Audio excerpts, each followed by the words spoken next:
Morning students, आज हम करने जा रहे हैं अपनी वर्कशीट नंबर 32। हमारा सब्जेक्ट साइंस क्लास 10th के लिए। ये वर्कशीट है हमारी 16 सितंबर की। आज का जो हमारा टॉपिक है वो है मेटल्स एंड नॉन मेटल्स। आज हम मेटल्स और नॉन मेटल्स के बारे में पढ़ेंगे। जो एलिमेंट्स हैं उनको हम दो भागों में बांट सकते हैं, एक मेटल्स और एक नॉन मेटल्स, उनकी प्रॉपर्टीज के बेसिस पे, जो उनके गुणों को देखकर। ठीक है, जो एग्जाम्पल्स है मेटल्स की वो है जैसे आयरन, एल्यूमिनियम, सिल्वर, कॉपर। ये तो मेटल्स हो गई। और नॉन मेटल्स कौन से हो गए? जैसे हाइड्रोजन, नाइट्रोजन, सल्फर, ऑक्सीजन, ये सब क्या हो गए? नॉन मेटल्स हो गए। अब देखिए इनकी फिजिकल प्रॉपर्टीज हम पढ़ेंगे इनकी।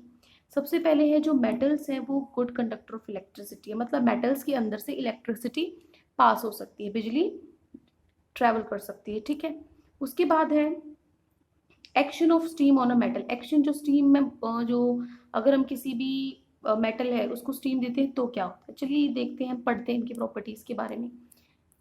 स्टार्ट करते हैं। लस्टर। लस्टर क्या होता है? Metal have shining surface. जो मेटल्स है उनका शाइनिंग सरफेस, मतलब जो सरफेस होता है वो चमकता है, जबकि मेटल्स में ऐसा नहीं होता, सिर्फ आयोडीन को छोड़ के। आयोडीन थोड़ा शाइन करता है, बाकी नॉन मेटल्स शाइन नहीं करते। हार्डनेस। अब देखो मेटल्स की डिफरेंसेस है मेटल्स और नॉन मेटल्स में। हार्डनेस, जो मेटल्स होते हैं वो हार्ड होते हैं, सिर्फ सोडियम, लिथियम और पोटेशियम को छोड़ के, जो थोड़े सॉफ्ट होते हैं और जिनको हम नाइफ से काट सकते हैं। जो नॉन मेटल्स होते हैं वो सॉफ्ट होते हैं, लेकिन डायमंड को छोड़ के, जैसे जो डायमंड है वो बहुत ज़्यादा हार्ड होता है। वो किसका एलोट्रोप है? कार्बन का। ठीक है। स्टेट। जो सॉलिड है वो, सॉरी, जो मेटल्स है वो सॉलिड स्टेट में पाए जाते हैं, सिर्फ मरकरी को छोड़ के, जो लिक्विड फॉर्म में हमें मिलता है। जो नॉन मेटल्स है वो सॉलिड या गैसेस दोनों में ही एग्जिस्ट करते हैं, सिर्फ वो ब्रोमाइन को छोड़ के, जो लिक्विड फॉर्म में पाया जाता है, मिलता है। ठीक है। मैलिएबिलिटी। मैलिएबिलिटी क्या होती है? जो मेटल्स है जब उनको पतली पतली शीट्स में अगर हम उनको तोड़ सकते हैं, पतली पतली शीट्स में कन्वर्ट कर सकते हैं, बीट कर सकते हैं, वो होता है मैलिएबल। ठीक है। Non metals are non malleable. Non metals को हम ऐसे पतली थिन शीट्स में नहीं कन्वर्ट कर सकते। डक्टिलिटी। डक्टिलिटी मतलब उनको, जो मेटल्स है उनको हम तारों की फॉर्म में, वायर्स की फॉर्म में, पतले पतले वायर्स की फॉर्म में कन्वर्ट कर सकते हैं, बदल सकते हैं, जबकि नॉन मेटल्स को नहीं बदल सकते। जो कंडक्टर है वो हीट और इलेक्ट्रिसिटी के गुड कंडक्टर होते हैं, मतलब जो हीट और इलेक्ट्रिसिटी है वो मेटल्स के अंदर पास हो सकती है, सिर्फ लेड और मरकरी को छोड़ के। नॉन मेटल्स पुअर कंडक्टर्स होते हैं हीट और इलेक्ट्रिसिटी को, इनके अंदर से इलेक्ट्रिसिटी नहीं पास हो सकती, एक्सेप्ट ग्रेफाइट, ग्रेफाइट को छोड़ के। डेंसिटी। डेंसिटी क्या होती है? Generally have high density and high melting point. High melting और हाई डेंसिटी होती है इनकी। डेंसिटी क्या होती है बेटा? Mass by volume. ठीक है। तो डेंसिटी और मेल्टिंग पॉइंट क्या होता है? जो आप किसी भी चीज़ को मेल्ट करने के लिए जितना आपको टेम्परेचर चाहिए, ठीक है, मेल्टिंग पॉइंट इसका ज़्यादा है, मतलब इसको मेल्ट करने में ज़्यादा टाइम लगेगा। ठीक है। एक्सेप्ट सोडियम और पोटेशियम को छोड़ के, क्योंकि वो थोड़े से हमारे क्या होते हैं, लिक्विड, थोड़े सॉफ्ट होते हैं, जिसको हम इजीली काट भी सकते हैं। नॉन मेटल्स क्या होते हैं? इनकी डेंसिटी लो होती है और इनका मेल्टिंग पॉइंट भी कम होता है। उसके बाद है सोनरस। सोनरस क्या होता है? जब भी हम उस पर कुछ मारते हैं तो टन की आवाज़ आती है, एक साउंड, स्ट्राइकिंग साउंड आती है हमें। ठीक है, हार्ड सरफेस की तरह, वो क्या होता है? Sonorous. Non metals non sonorous होते हैं, इसमें ऐसी कोई साउंड नहीं आती। अब चलते हैं इनकी केमिकल प्रॉपर्टीज थी, ये तो इसकी फिजिकल प्रॉपर्टीज थी मेटल्स नॉन मेटल्स की। अब हम पढ़ेंगे केमिकल प्रॉपर्टीज। देखिए, reaction of metals with air. जो मेटल्स है जब वो एयर के साथ रिएक्ट करते हैं तो क्या होता है? जब मेटल्स एयर के साथ रिएक्ट करते हैं वो ऑक्सीजन के साथ मिल जाते हैं और मेटल ऑक्साइड बना देते हैं। ठीक है, तो मेटल ऑक्सीजन के साथ मिलके मेटल ऑक्साइड बनाते हैं। जैसे कॉपर है, ऑक्सीजन के साथ मिलकर क्या बन गया? Copper oxide. एल्यूमिनियम ऑक्सीजन के साथ मिलकर क्या बन गया? Aluminium oxide. ठीक है। तो जो डिफरेंट मेटल्स है वो अलग अलग उनकी रिएक्टिविटीज होती है ऑक्सीजन के साथ, मतलब अलग तरीके से रिएक्ट करते हैं। जो Na और K है, सोडियम और पोटेशियम है, वो इतनी ज़्यादा रिएक्ट करते हैं कि वो इतनी आसानी से फायर को कैच कर लेते हैं, आग पकड़ लेते हैं अगर हम उनको ओपन में छोड़ दें। इसीलिए हम उनको हमेशा कैरोसिन ऑयल में डुबो के रखते हैं। ठीक है। उसके बाद है मैग्नीशियम, एल्यूमिनियम, जिंक और ये पीबी लेड है।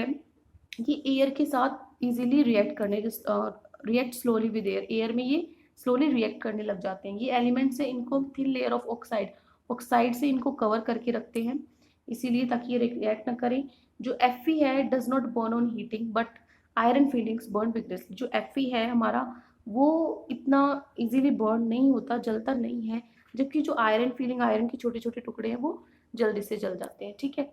जो Cu है वो does not burn but is coated with black copper oxide. जो Cu है वो जलता नहीं है, बर्न नहीं होता, लेकिन is coated with black copper oxide, लेकिन उसके ऊपर एक परत बन जाती है कॉपर ऑक्साइड की, ठीक है। जो सिल्वर है और जो गोल्ड है, सिल्वर इसको हम Ag से डिनोट करते हैं, गोल्ड को OA से डिनोट करते हैं, ये ऑक्सीजन के साथ रिएक्ट नहीं करते, इसीलिए हम इनको पहनने में इस्तेमाल करते हैं, ठीक है। क्योंकि अगर हम पहनेंगे, पहन के बाहर घूमेंगे या बाहर भी नहीं घूमेंगे, घर के अंदर भी हवा तो होती है, ऑक्सीजन तो होती है, वो रिएक्ट करके मेटल ऑक्साइड बना देगा, तो हमारी इन्फेक्शन भी हो सकता है। लेकिन ऐसा नहीं होता क्योंकि वो रिएक्ट नहीं करते ऑक्सीजन के साथ, ठीक है। उसके बाद है reaction of metals with water, water के साथ कैसे रिएक्ट करते हैं। जो मेटल है वो वाटर के साथ मिलकर मेटल ऑक्साइड तो बनाते हैं, लेकिन साथ में हाइड्रोजन भी प्रोड्यूस करते हैं। तो मेटल ऑक्साइड के साथ, और मेटल ऑक्साइड अगर वाटर के साथ मिलता है तो मेटल हाइड्रोक्साइड बना देता है, ठीक है। तो देखिए ये मेटल्स हैं, अलग अलग मेटल्स की अलग अलग प्रॉपर्टीज बता रखी हैं। जो मेटल्स हैं जैसे रिएक्ट विद स्टीम ओनली, वो स्टीम के साथ रिएक्ट करेंगे। कौन से metals? Aluminium, iron, zinc, AlFe zinc, ठीक है। रिएक्ट विद कोल्ड H2O, ये ठंडे पानी के साथ रिएक्ट करते हैं। सोडियम, पोटेशियम, कैल्शियम, ठीक है।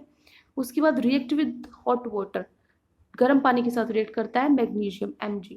नो रिएक्शन विद H2O, इन जो ये एलिमेंट्स है Pb, Cu, Au, Ag, मतलब लेड, कॉपर और सिल्वर, गोल्ड, ये कोई रिएक्शन नहीं कर सकते, नहीं करते वाटर के साथ। और लास्ट है हमारा कैल्शियम और मैग्नीशियम, Ca और Mg हैं, वो फ्लोट करते हैं on reacting with water, water के साथ रिएक्ट करने पे वो उनके ऊपर तैरते हैं, ठीक है। एग्जाम्पल्स हैं इनके, देखिए 2Na, मतलब सोडियम को अगर हम वाटर के साथ रिएक्ट कराएं तो क्या बन गया? सोडियम हाइड्रोक्साइड, साथ में हमारा H2 हाइड्रोजन, प्लस में हीट रिलीज हुई, ठीक है। मैग्नीशियम को वाटर के साथ करा तो मैग्नीशियम हाइड्रोक्साइड, साथ में हाइड्रोजन। ऐसे ही एल्यूमिनियम को वाटर के साथ करा तो एल्यूमिनियम ऑक्साइड और साथ में हाइड्रोजन, ठीक है। अब देखिए एम्फोटेरिक ऑक्साइड्स क्या होते हैं। एम्फोटेरिक ऑक्साइड्स, जो मेटल ऑक्साइड्स रिएक्ट करते हैं दोनों एसिड्स के साथ भी और बेसिस के साथ भी, क्या प्रोड्यूस करने के लिए, क्या बनाने के लिए? सोल्ट और वाटर बनाने के लिए, उनको हम बोलते हैं एम्फोटेरिक ऑक्साइड्स। जैसे जिंक है और एल्यूमिनियम ऑक्साइड है, ये एग्जाम्पल है एम्फोटेरिक की, एसिड और बेसिस दोनों के साथ रिएक्ट करते हैं। तो जो एल्यूमिनियम ऑक्साइड है वो हमने HCl के साथ रिएक्ट कराया है, तो क्या बनाया? हमारा एल्यूमिनियम क्लोराइड बना, प्लस में वाटर। ऐसे ही जब हमने एल्यूमिनियम ऑक्साइड को NaOH के साथ किया, सोडियम हाइड्रोक्साइड के साथ करा, तो क्या बना? NaAlO2, ठीक है, सोडियम एल्यूमिनियम ऑक्साइड और साथ में वाटर, ठीक है। तो चलिए अपने अब क्वेश्चन आंसर सोल्व करते हैं। क्वेश्चन आंसर में हमारा फर्स्ट क्वेश्चन है, name a metal which is a liquid at room temperature. आपको वो मेटल बताना है जो रूम टेम्परेचर पे लिक्विड होता है। आप ध्यान देना है आपको, ये नॉन मेटल है ब्रोमाइन, जो लिक्विड है रूम टेम्परेचर पे, और मरकरी क्या है? मेटल है जो किस रूम टेम्परेचर पे लिक्विड है। तो फर्स्ट का आंसर आपका आ जाएगा मरकरी, ठीक है। तो फर्स्ट में आप क्या लिखोगे? Answer number 1 is mercury. यहाँ से आप स्पेलिंग देख सकते हो, ठीक है। ये पूछा है कि कौन सा मेटल है जो लिक्विड फॉर्म में होता है, तो वो कौन सा होता है? मरकरी।